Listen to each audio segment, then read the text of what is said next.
नमस्कार, मैं हूं आशीष चित्रांशी और आप देख रहे हैं द न्यूज लॉन्चर। मिड मुद्दा विद अशोक वानखेड़े। और आज जब पूरे देश में हाहाकार मचा हुआ है सोनम वांगचुक को उठाए जाने को लेकर के, जिस तरीके से पुलिस ने उठाया, तो दूसरी तरफ दुनिया में हाहाकार मचा हुआ है ईरान के बदले को देखकर। पूरी रात जो बीती रात है, पूरी रात ईरान ने ट्रंप से चुन चुन कर बदला लिया है। अमेरिका का खुफिया डेटा सेंटर उड़ा दिया। अमेरिका के फाइटर जेट्स कल ही दो जगहों पर, जॉर्डन और कतर में आई थी खबर की, उड़ा दिए हैं। उसके अलावा और भी ऐसे ठिकाने जहां पर फाइटर जेट्स का हैंगर था, वहां पर भी हमला किया है और वहां पर भी फाइटर जेट्स को बड़ा नुकसान पहुंचने की खबर आ रही है। इसके अलावा कुछ जगहों पर अमेरिकी सैनिकों के हताहत होने के, मारे जाने का भी दावा किया जा रहा है। समंदर में जो माइंस बिछा रखी हैं, उन माइंस की चपेट में आकर जो विस्फोट हुआ है, उसमें जहाज स्वाहा हो गए हैं। और MQ-9 $3.5 करोड़ का MQ-9 वो हवा में बुशहर के ऊपर मार गिराया है। यानी सबसे महंगा हवाई जहाज, मतलब जो फाइटर जेट्स कई देशों के हैं, उससे महंगा MQ-9 है। MQ-9 उड़ा दिया, जहाज उड़ाए, अमेरिकी सैनिकों के मारे जाने का दावा हो रहा है, खुफिया डेटा सेंटर उड़ा दिया है और जहाजों में आग लगी है माइंस से टकरा करके। यानी अब स्ट्रेट ऑफ होर्मुज में कोई भी एंट्री नहीं होगी, पूरी तरह बंद हो चुकी है एंट्री, क्योंकि एंट्री करने का खामियाजा कुछ जहाजों को भुगतना पड़ा है, जिनको अमेरिका ने जबरन धक्का देकर के स्ट्रेट ऑफ होर्मुज से निकालने की कोशिश की थी। लाइए भाऊ को फिर सीधा खबर पर चलते हैं हम। जुड़िए, स्वागत है भाऊ। लाइए हेडलाइन लाइए और एक एक करके खबर दिखा दीजिए सारी। अमेरिका का MQ-9 ड्रोन तबाह, होर्मुज में तेल टैंकर पर अटैक, यूएस ने लगातार 7वीं रात बरसाए बम, इराक से बहरीन तक धमाके। आगे चलिए। होर्मुज में फटे ईरान के बिछाए माइंस, 2 तेल टैंकरों में आग लगने का दावा, 7वीं रात अमेरिका का हमला। चेंज करते रहिए, चेंज करते रहिए, चेंज करिए। ईरान की नौसेना का कहना है कि उसने अमेरिकी समर्थन में होर्मुज से गुजरने की कोशिश कर रहे 4 तेल टैंकरों को मिसाइल और ड्रोन ऑपरेशन के जरिए रोक दिया। ये अलग है, दो में जो आग लगी उससे अलग। ये अमेरिकी समर्थन, मतलब अमेरिका इनको उकसा करके कि जाओ हम रक्षा करेंगे, और इनको होर्मुज में भेज दिया। और वहां से फिर IRGC ने मिसाइल और ड्रोन दागने शुरू कर दिए। IRGC ने जहाज मालिकों से अपील की कि वे अमेरिकी सुरक्षा के भरोसे इस रास्ते से गुजरने की कोशिश न करें। ईरान ने यह भी दावा किया कि उसके एयर डिफेंस प्रणाली ने बुशहर बंदरगाह के ऊपर उड़ रहे अमेरिकी MQ-9 ड्रोन को मार गिराया। IRGC के मुताबिक ड्रोन को उसके नए एडवांस एयर डिफेंस सिस्टम ने निशाना बनाया। हालांकि अमेरिका की ओर से इस दावे की तत्काल पुष्टि नहीं की गई। ये रोज आप पढ़ते होंगे, सारा कुछ होने के बाद नीचे एक लाइन रहती है कि अमेरिकी पुष्टि नहीं आई है इस पर। कुवैत के यूएस नौसैनिक ठिकाने और बहरीन के एयरबेस पर हमला, IRGC का दावा। ईरान के IRGC ने दावा किया कि उसकी नौसैनिक इकाइयों ने कुवैत और बहरीन में मौजूद कई यूएस सैन्य ठिकानों पर ड्रोन और मिसाइलों से हमला किया है। तस्नीम न्यूज एजेंसी के मुताबिक IRGC ने कहा कि अल अहमदी पोर्ट पर अमेरिकी नौसैनिक बेड़े के फ्यूल सपोर्ट पियर और शेख ईसा एयरबेस में अमेरिकी लड़ाकू विमानों के जमावड़े वाले क्षेत्र को निशाना बनाया गया है। यानी जो पोर्ट था जहां पर अमेरिकन नेवी थी, वहां भी अटैक हुआ है और एयरबेस पर भी। IRGC ने यह भी दावा किया कि बहरीन में स्थित अमेरिकी खुफिया डेटा सेंटर बाटेल्को को नष्ट कर दिया गया है। ये खुफिया डेटा सेंटर पूरी तरह खत्म। इसके अलावा संगठन का कहना है कि उसकी नौसैनिक इकाइयों ने कुवैत में अमेरिका के एक सिग्नल और टेलीकम्युनिकेशन सेंटर को भी तबाह कर दिया है। आगे चलिए। यूएस सैनिकों की मेजबानी करने वाले देश रहें तैयार, जवाबी कार्रवाई होगी, IRGC की चेतावनी। ये अमेरिका के साथ बाकियों को भी अब अलर्ट कर दिया गया है जब उसका मतलब रौद्र रूप आया। तो आईआरजीसी ने उन देशों को चेतावनी दी है जहां यूएस सैन्य बल तैनात हैं। तस्नीम न्यूज एजेंसी के मुताबिक आईआरजीसी ने कहा है कि ऐसे देशों को जवाबी कार्रवाई के लिए तैयार रहना चाहिए और अपने नागरिकों की सुरक्षा के इंतजाम करने चाहिए। चलिए चेंज करिए।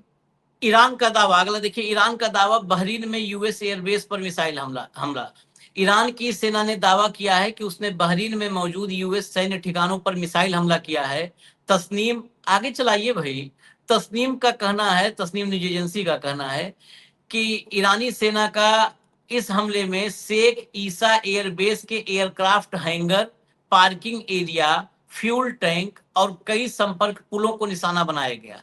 ईरानी सेना के बयान में कहा गया कि यह कार्रवाई वैश्विक अहंकार के अपराधों के जवाब में की गई। बयान के अनुसार अमेरिका इसी एयरबेस का इस्तेमाल क्षेत्रीय सैन्य अभियानों, खासकर ईरान के खिलाफ ऑपरेशन चलाने के लिए करता है। यानी जिस बेस से सबसे ज्यादा हमले ईरान में हो रहे थे, उस बेस पर सबसे बड़ा हमला किया है। वहां पर हैंगर से लेकर के और फ्यूल टैंक सब उड़ा दिया। आईआरजीसी के वरिष्ठ अधिकारी की अमेरिका को चेतावनी। आईआरजीसी के वरिष्ठ अधिकारी और सुप्रीम लीडर मुस्तफा खामनेई के सैन्य सलाहकार मोहसिन रिजाई ने अमेरिका को चेतावनी दी है कि अगर अगले 2 से 3 दिन तक अमेरिका पर हमले जारी रहे तो ईरान फुल स्केल ऑफेंसिव यानी पूर्ण सैन्य जवाबी अभियान शुरू करेगा। ये अभी जो चल रहा है ये सिर्फ रिटेलिएशन है, अभी पूरा फुल स्केल अभियान नहीं है। ईरान के सरकारी प्रसारक आईआरआईबी के मुताबिक रिजाई ने कहा कि अगर हालात नहीं बदले तो ईरान की जवाबी कार्रवाई से कोई भी राजनीतिक सीमा सुरक्षित नहीं रहेगी। ये जो रिजाई की चेतावनी है, ये पिछले वाली खबर और ये दोनों कनेक्ट है। यानी अमेरिका और अमेरिका के इंफ्रास्ट्रक्चर पर जो हमला है, इस हमले का स्वरूप और विस्तार दोनों ही विध्वंसक हो जाएंगे। इसमें फिर जो देश हैं, कुवैत, बहरीन, जॉर्डन जैसे देश जिनके यहाँ से ये हमले संचालित कर रहा है, हमले कर रहा है अमेरिका, उन देशों का अपना जो इंफ्रास्ट्रक्चर है वह भी सेफ नहीं होगा, ये तय मानिए। बाब अल मंदेब स्ट्रेट बंद कराने की ईरान की चेतावनी से बड़ी चिंता। ईरान ने हाल के दिनों में संकेत दिया कि वह अपने सहयोगी यमन के हूती समूह से बाब अल मंदेब स्ट्रेट को बंद करने के लिए कह सकता है। अगर ऐसा होता है तो वैश्विक समुद्री व्यापार और तेल आपूर्ति पर बड़ा असर पड़ सकता है। अमेरिकी विदेश मंत्रालय में मिडिल ईस्ट मामलों के पूर्व वरिष्ठ सैन्य सलाहकार कर्नल अब्बास डोहोक ने कहा कि अगर ईरान और हूती मिलकर इस जलडमरू मध्य में अंतरराष्ट्रीय जहाजों की आवाजाही बाधित करते हैं तो यह गंभीर तनाव बढ़ाने वाला कदम होगा। उनके मुताबिक स्ट्रेट ऑफ होर्मुज में पहले से सीमित आवाजाही के कारण रेड सी अब खासकर सऊदी अरब और यूएई के तेल निर्यात के लिए अहम वैकल्पिक मार्ग बन गया है। और अगर वो भी बंद होगा तो यूएई और सऊदी ये दोनों भी ठप हो जाएंगे बिल्कुल। आगे चलिए। IRGC Navy launched drone and missile strikes on the US Navy's fuel support pier at Kuwait's Al Ahmadi port and a concentration of enemy military aircraft at Bahrain's Sheikh Issa airbase, जो मैंने आपको दिखाया था। अल Ahmadi port पर fuel support पियर उड़ा दिया है और जहां पर बहरीन के शेख ईसा एयरबेस, जहां पर दुश्मन सैनिकों यानी अमेरिकी सैनिकों का जमावड़ा था, वहां पर बड़ा हमला किया है। अगला एक और लाइए, फिर वहीं पर रुकेंगे क्योंकि बहुत सारी फुटेज और ऑफिशियल इंफॉर्मेशन है। IRGC announced that it targeted a gathering of US troops at the Arifjan ground forces support centre in Kuwait. एक अलग यहाँ पर भी यूएस ट्रूप्स की गैदरिंग थी आरिफ जान में, वहां भी हमला किया है। Killing a number of them in the 18th wave of operation Nasr 2। Operation Nasr 2 की 18वीं वेव है।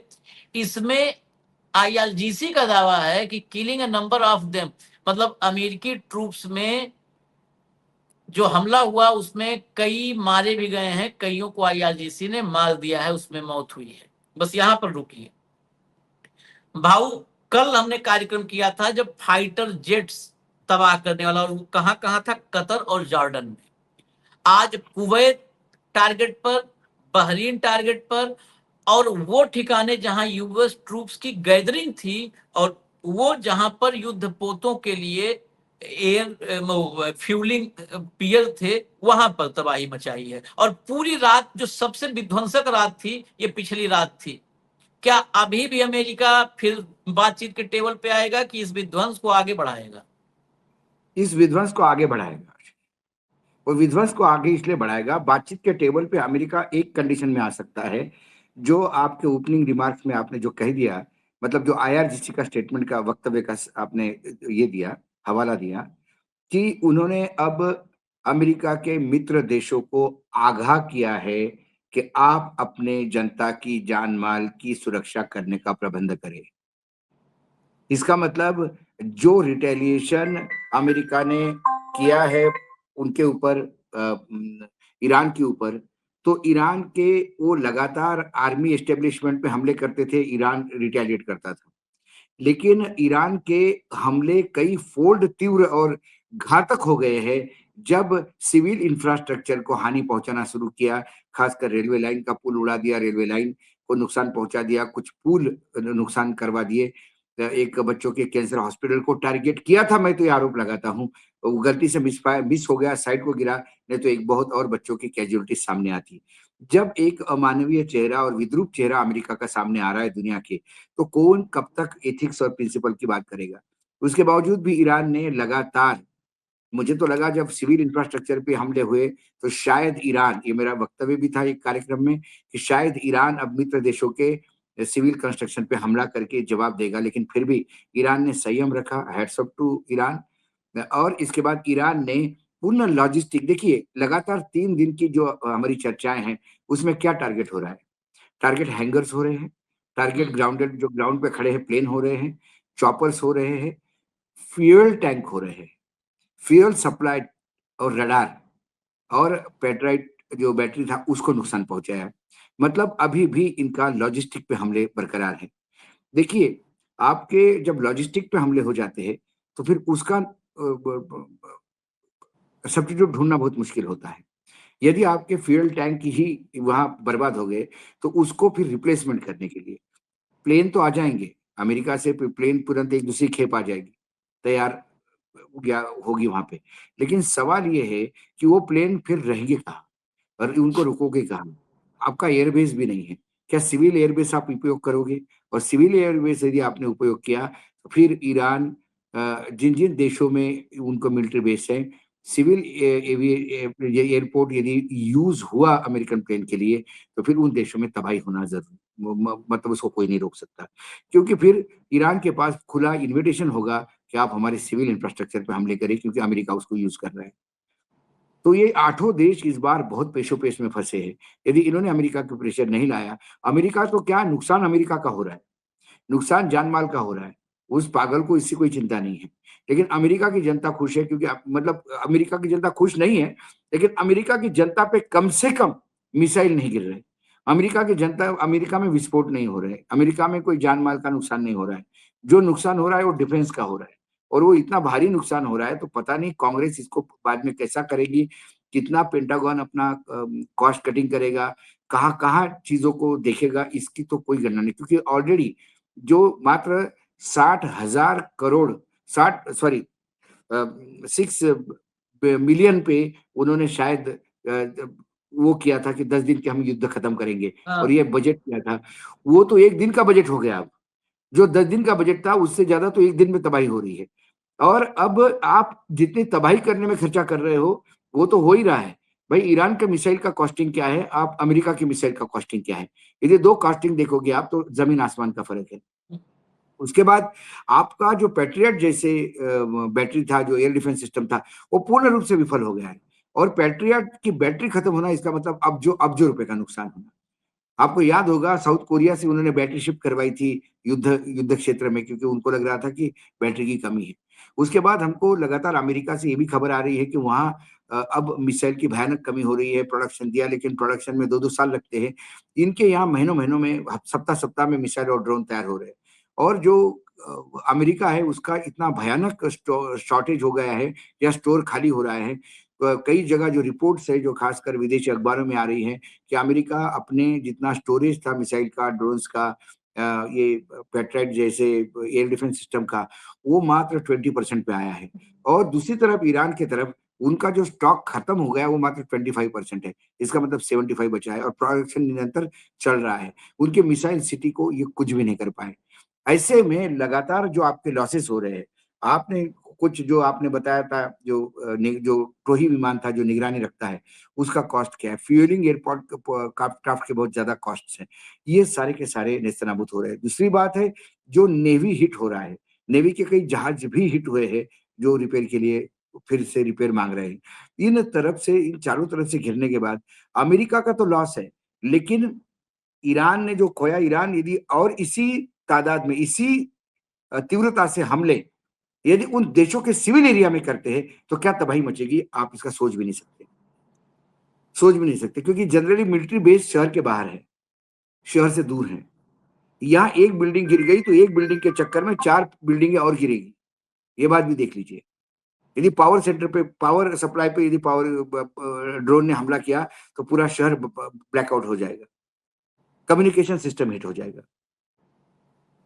और ईरान की खासियत है कि ईरान बोल के हमला करता है, ईरान सूची जाहिर करता है, सूची पब्लिश करता है कि ये टारगेट्स है हमारे, और उनका इतना प्रिसाइज अटैक है।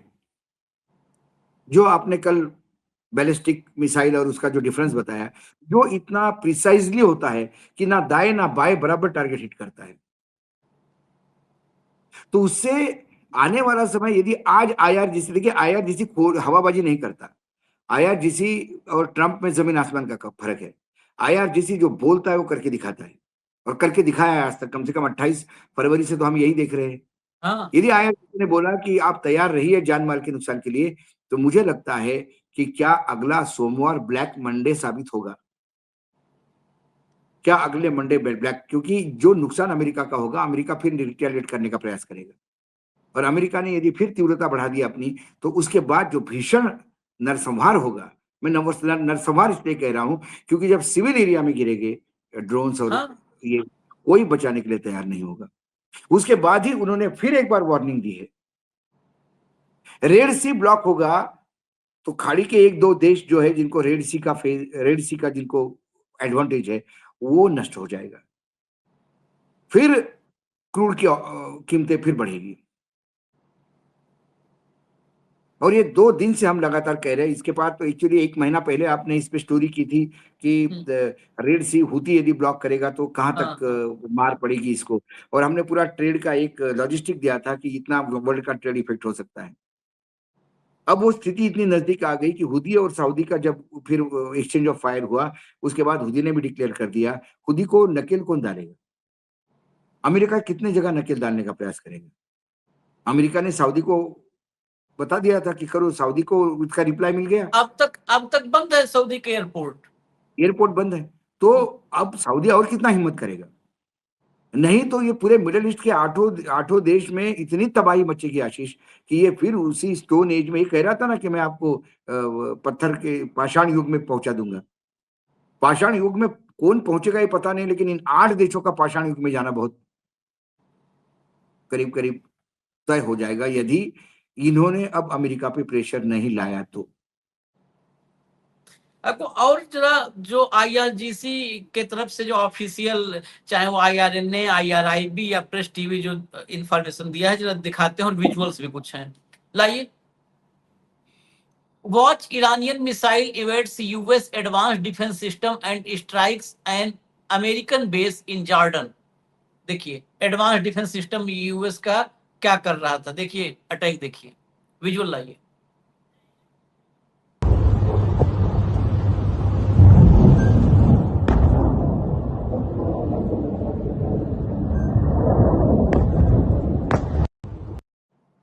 देखा आपने, सीधा जाके हिट किया, और ये बैलिस्टिक मिसाइल है ये धमाका। और बता रहे हैं कि एयर डिफेंस सिस्टम जॉर्डन की तरफ से कल भी आया था, जब हमने फाइटर जेट्स वाला बताया था कि जॉर्डन ने कहा कि 3 मिसाइलों को हमने, 3 बैलिस्टिक मिसाइलों को इंटरसेप्ट किया है। 3 को इंटरसेप्ट किया है, कितने ने हिट किया ये आप बताते नहीं हो। चलिए आगे। आगे चलिए। Iran down American MQ-9 drone in Bushehr. ये बुसहर के ऊपर जो MQ-9 ड्रोन किया है, हिट किया है, वो देखिए, ये MQ-9 हिट किया बुसहर के ऊपर। आगे चलिए, अगला लाइए। है जैसे कि प्रेस टीवी का ट्वीट है, in the 15th wave of Nasser 2 the IRGC airspace force carried out a heavy surprise attack on the US Al Udeid air base in Qatar, completely destroying a long-range radar system and several US strategic aerial refueling aircraft, while several others sustained severe damage. फिर ये वही कहानी है कि जो नासर 2 जो Iran ने दागा है, खासकर उस बेस पे जहाँ पे कतार में, कि जहाँ रडार सिस्टम थी लॉन्ग रेंज। ये देखिए, ये रडार को सबसे पहले हिट करते हैं ईरानियन, ताकि आप बिल्कुल अंधे हो जाए। यही, और स्ट्रेटेजिक जो एरियल रिफ्यूलिंग एयरक्राफ्ट थे, ये रिफ्यूलिंग एयरक्राफ्ट की तो मुझे लगता है ये तीसरी खेप होगी जो ईरानियन मिसाइल अटैक में बहुत डैमेज हो गई, और बाकी जो एरियाज है वहां पे भी डैमेज हो गया, क्योंकि ये जो नासर 2 है इसका इम्पैक्ट बड़ा होता है। अगला ट्वीट लाओ जरा। अगला ट्वीट है IRNA news agency, the IRGC navy command reported that over the past few hours, 4 ships operating under the protection of the US terrorist military attempt to cross the Strait of Hormuz in a coordination missile and drone operation. All 4 were halted and immobilized at the sea. ये फिर America के कहने पे जो लोग निकले हैं, बार बार warning करने के बाद भी अमेरिका के उसकावे में आके जो नया रूट लेने का प्रयास कर रहा है स्ट्रेट ऑफ हॉर्मुज में, वहां फिर IRGC के ड्रोन और मिसाइल के कोऑर्डिनेटेड ऑपरेशन में इन्हीं 4 जहाजों को फिर वापस भागने के लिए मजबूर किया, समुद्र के अंदर ही। अगला लाइए ट्वीट। हाँ, ये भी है IRNA न्यूज एजेंसी का, during the 18th wave of operation of नासर 2। फिर ये देखिए 18th वेव है, फिर नासर 2 का जिक्र हुआ है। The IRGC ground forces struck enemy position at their ground support hub in अरिफजान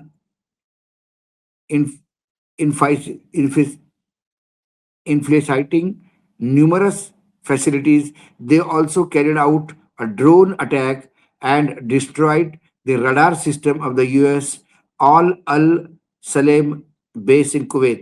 Kuwait में फिर एक हमले हुए हैं, कुवैत में फिर नासर 2 का ही उपयोग किया गया है। और बार बार मैं कहता हूँ, IRGC का जो मेजर टारगेट होता है वो होता है रडार। यदि एक बार रडार सिस्टम आपका खत्म हो गया तो उसके बाद बाकी अटैक में बहुत इजी हो जाता है, क्योंकि फिर आपका एयर डिफेंस सिस्टम करीब करीब पैरालाइज हो जाता है। फिर 2 जगह पे उन्होंने हमले किए, और फिर यहाँ पर भी जो बेसिकली ड्रोन अटैक ने खासकर जो बेसिक आपके जो फैसिलिटीज है उसको भी भारी तादाद में डैमेज किया। अगला, फिर ये 2 ऑयल टैंकर्स मिसलेड बाय, हाँ, US इंटेलिजेंस एजेंसी। बहुत बढ़िया शब्द किया, मिसलेड, क्योंकि अमेरिका बार बार मिसलेड ही कर रहा है कि हम तुमको प्रोटेक्शन देंगे, बाहर से प्रोटेक्शन देने का वादा करते हैं और कहते हैं कि हम ईरान पे अटैक करेंगे तो ईरान तुम पे अटैक नहीं करेगा। इसी चक्कर में 2 ऑयल टैंकर फिर एक बार इन अमेरिका के झांसे में आके attempting to passage through the mined southern corridor of the Strait of Hormuz exploded and were engulfed in the flame hours ago. 2 tankers फिर US इंटेलिजेंस जो एजेंसीज है इनके हवाले से या इनके भरोसे निकले हैं, लेकिन फिर वो साउथ कॉरिडोर से जब वो क्रॉस कर रहे थे उसमें कोई ड्रोन ने हिट नहीं किया। IRGC बड़ा क्लियर करता है, ना कोई उन्होंने मिसाइल दागी है, लेकिन जो माइंस लेड किए थे उस माइंस को लगने की वजह से वो फिर बड़े विस्फोट के गर्भ में आ गए और वो आग के हवाले हो गए। ये चंद घंटों के पहले ये है। बार बार अमेरिका जो ईरान जो कहता है, IRGC ने पहले भी जब इस्लामाबाद पीस अकॉर्ड हो गया था, पीस अकॉर्ड के बाद भी उन 14 पॉइंट में एक पॉइंट लगातार इस बात का जिक्र हो रहा था कि किसी भी हालत में आप जो है आप एक तयशुदा रूट हम देंगे, हरमुज़ खुल जाएगा, हरमुज़ खोलने का उस एग्रीमेंट में था और हरमुज़ उन्होंने खोल भी दिया था। लेकिन उसी पीस अकॉर्ड में ये भी मेंशन था कि हरमुज़ पूर्ण रूप से खोलने में 4 से 6 महीने का टाइम लगेगा। बहुत सारी माइन्स लेक की हुई है और जब तक वो डिमाइनिंग नहीं होता, जब तक फ्री ऑफ माइन नहीं होता, तब फ्रीली आवाजाही नहीं हो सकती। तो जहाँ माइन्स डिमाइंड किया हुआ एक पोर्शन है, एक रूट तय कर लिया है, उस रूट पे ही आप जाओगे तो आईआरजीसी गारंटी देगी कि आपको कोई हमला नहीं होगा और वो रूट तय कर दिया था। जब एग्रीमेंट भी चालू था, जब इसके बाद जिनेवा में जब पीस अकॉर्ड पे जब आगे के लिए बातचीत चालू हो गई थी, उसी बीच में अमेरिका ने फिर एक खेल खेला। सदर्न कॉरिडोर पे एक नया रास्ता ढूँढने का प्रयास किया कतार को लग के और उन्होंने कहा कि आप इस रास्ते से जाइए, आपको हम प्रोटेक्शन देंगे, कोई आईआरजीसी की सुनने की ज़रूरत नहीं है।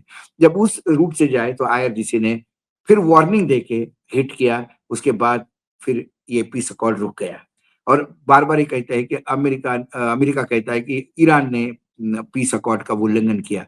ईरान ने तो उस पीस अकॉर्ड के तहत आपको जाने के लिए जगह भी दी थी।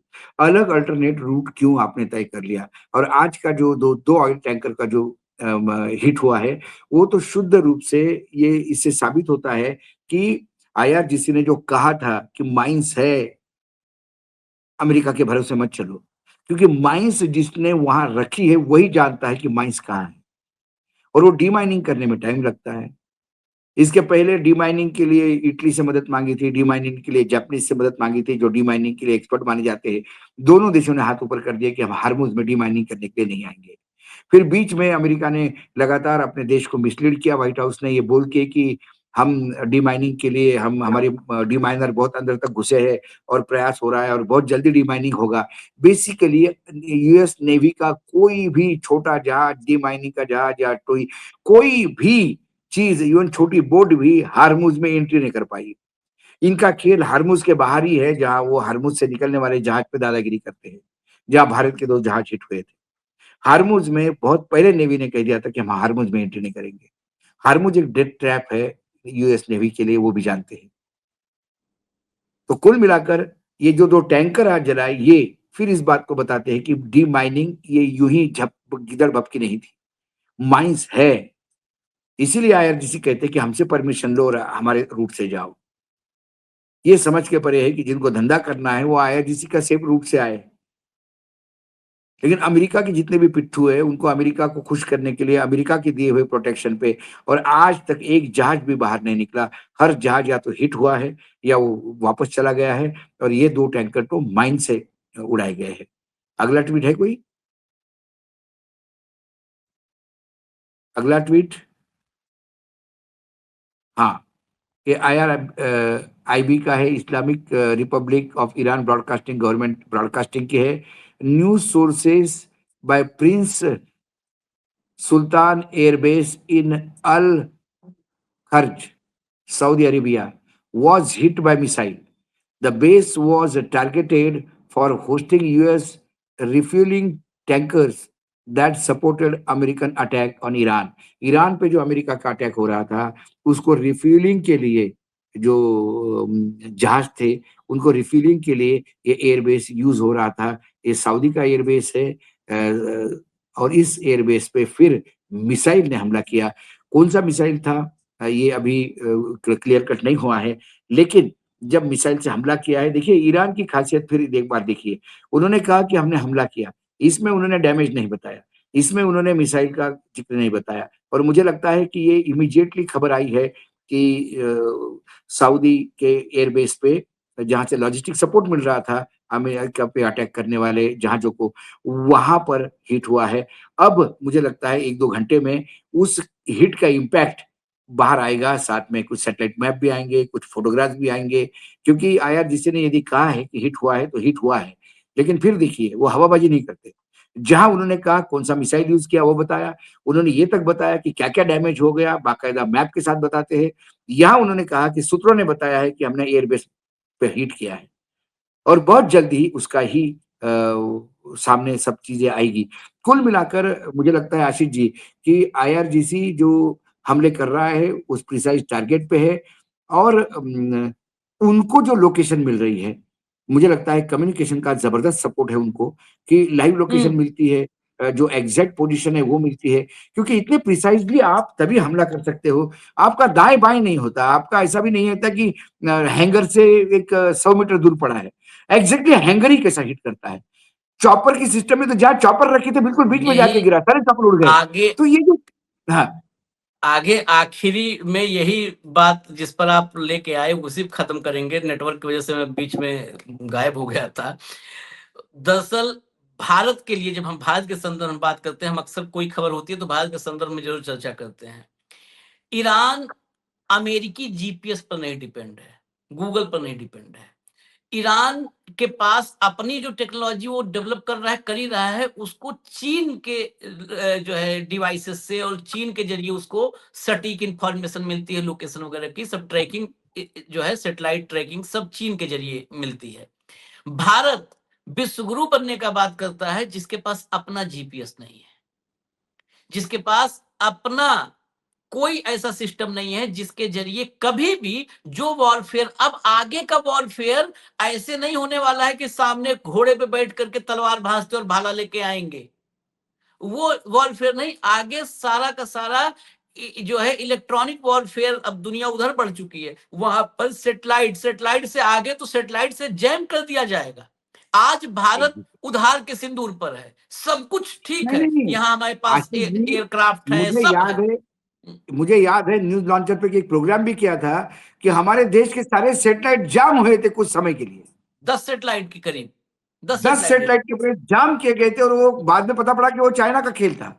और चीन इस मामले में सबसे आगे निकल चुका है। आगे हम चल लोग रहा है। बहुत बातें करते हैं ना कि ये ब्रह्मोस है, ये राफेल है, ये जो भी चलते हैं, ये ऐसा नहीं चलता होता है कि कहीं पर रेड लाइट है, ट्रैफिक वाला खड़ा है, चल दाएं मुड़ बाएं मुड़। ये सारा का सारा जो है जीपीएस से फीड करके होता है कि ये टारगेट है, यहाँ मिसाइल हिट होनी है। जो चीन जहां तक पहुंच चुका है, अगर ऐसी स्थिति ना आए तो बेहतर, कभी आती है और जैम कर देगा तो सब लेकर के इसे बैठे रह जाओगे। मोदी जी फोटो जिसे S400 पे खिंचवा रहे थे, वो सिर्फ फोटो खिंचवाने काम आएगा फिर। तो ये इसलिए हम कह रहे हैं कि जो ईरान जैसे एकदम प्रिसाइज सटीक हमले कर रहा है, उसमें कहां से आपको हेल्प मिल रही है, आपका अपना क्या है या आपके मित्रों का क्या है, भारत का क्या है। इसीलिए हमने कहा कि भारत के पास ना अपना नहीं जीपीएस है, ना नहीं, अपना। एक हमारा अमेरिका दोस्त है जो खुद ही जो खुद ही मार खा रहा है। उसका सबसे जीपीएस अब सिस्टम मतलब उसका उसके उसके एयर डिफेंस सिस्टम तो सबसे फालतू घोषित हो गए। नहीं, उसी एयर मार ना डिफेंस भी खा सिस्टम रहा पे हो, और अपने रिसर्च पे जो आयरन डोम इतरा रहा था, वो तो बेचारा अभी गायब ही हो गया। नहीं, अगर वो मार ना भी खा रहा होता तो अमेरिका पर भरोसा करके दुनिया में किसी से आप नहीं लड़ सकते। सबसे दोगला और विश्वासघाती और धोखेबाज है देश, उस पे नहीं, भरोसा करके अमेरिका क्या, वो बीच में। अमेरिका ने जितनी अपनी टेक्नोलॉजी को बढ़ चढ़ के बताया था, अब्राहम लिंकन को कोई किसी का बाल बाका नहीं कर सकता था, मार खा के गया इसी ईरान से। उन्होंने अपना एक प्लेन जो F-35 था, उसने कहा कि लॉर्ड ऑफ द सी है, king of the sea, king of the sky, इसको तो कोई इसका कोई कोई नहीं सकता। भाई उसको ही मार गिराया, समझ में नहीं आ रहा कैसा हो गया। वो बोले हमारे तो साउंड वेव से मारा है। उसके बाद एक जो उनके पास टोही ड्रोन था जो 50,000 फीट पे, मैं बार बार कहता हूं कि जो दर्शक प्लेन से जाते हैं और जब हमारे पायलट बोलते हैं कि हम समुद्री सतह से 32,000, 34,000, 32,000, 35,000, 34,000। हाँ 34-35 का रेंज है, 35,000 फीट पे ऊंचे उड़ रहे हैं, तो आप समझिए इससे भी डबल ऊपर उठता ही। और जो दिखने में मुश्किल, उसको जाके जब हिट हुआ वो ड्रोन, और वो कई बोइंग के बराबर है उसकी कीमत, और वो बोइंग से भी बड़ा है, और अमेरिका मात्र देखता रह गया, समझ ही नहीं आया उनको क्या हुआ। तो अमेरिका के जो इक्के थे वो जोकर साबित हुए, सारे अमेरिका के इक्के जो है वो ट्रम्प साबित हुए। वो जोकर क्या जोकर बने, ही थे, ट्रम्प वो साबित इक्का, जोकर ही थे, इक्का बता करके बेच रहा था, मूर्ख बना बेच रहा रहा था था, दुनिया को, थे मुल्क जोकर बना ही। रहा। चलिए, इजाजत दीजिए हमें, और फिर क्योंकि अगला कुछ भारत के राजनीतिक खबरें हैं उन पर आते हैं। धन्यवाद भाऊ, बहुत बहुत धन्यवाद, नमस्कार।